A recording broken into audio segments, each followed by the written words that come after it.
MIT technology review Pakistan کے news studio میں خوش آمدید۔ میں ہوں آپ کا میزبان GM شاہ۔ نیوز راؤنڈ اپ کا آغاز کرتے ہیں۔ بلیٹن کے آغاز میں آپ کو بتاتے ہیں کہ election commission of Pakistan geographic information system متعارف کروا رہی ہے۔ یہ سسٹم ووٹرز کو گوگل میپ استعمال کرتے ہوئے پولنگ سٹیشنز تک رسائی کو ممکن بنائے گا۔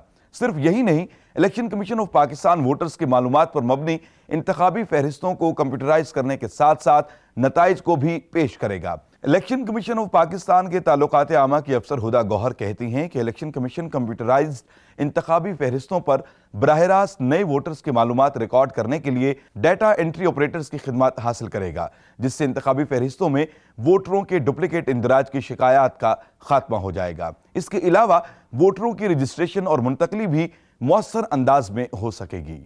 جی ناظرین، ماہرین نے ایک ایسا سستا آلہ تیار کیا ہے جو خون اور بیماریوں کی تشخیص کر سکتا ہے۔ اس آلے کو بنانے کے لیے گتے یا موٹے کاغذ کی پلیٹیں، دھاگا اور چھوٹی سی ٹیوب کی طرح کا سٹرا استعمال کیا جاتا ہے۔ ٹیوب میں خون کا نمونہ ڈال کر اسے کاغذ کی پلیٹ کے اندر رکھ دیا جاتا ہے۔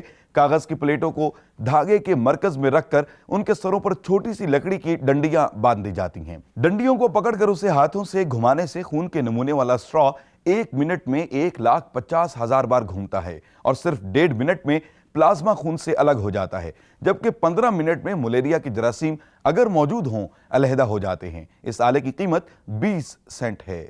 اور اب بلیٹن کے آخر میں آپ کو بتاتے ہیں کہ ماہرین نے ایسے بیریئر بنائے ہیں جو موٹر وے پر حادثات کو کم کرنے میں مدد دیتے ہیں۔ ان بیریئر سے جب گاڑی یا ٹرک ٹکراتے ہیں تو یہ ٹکرانے کی وجہ سے پیدا ہونے والے جھٹکوں کو جذب کر لیتے ہیں، جس کی بدولت گاڑی یا ٹرک حادثے سے محفوظ ہو جاتے ہیں۔ ان بیریئرز کو انڈونیشیا کے شہر سبانگ میں کامیابی سے آزمایا جا چکا ہے، جہاں کی ہائی وے بڑے حادثات کے حوالے سے جانی جاتی ہے۔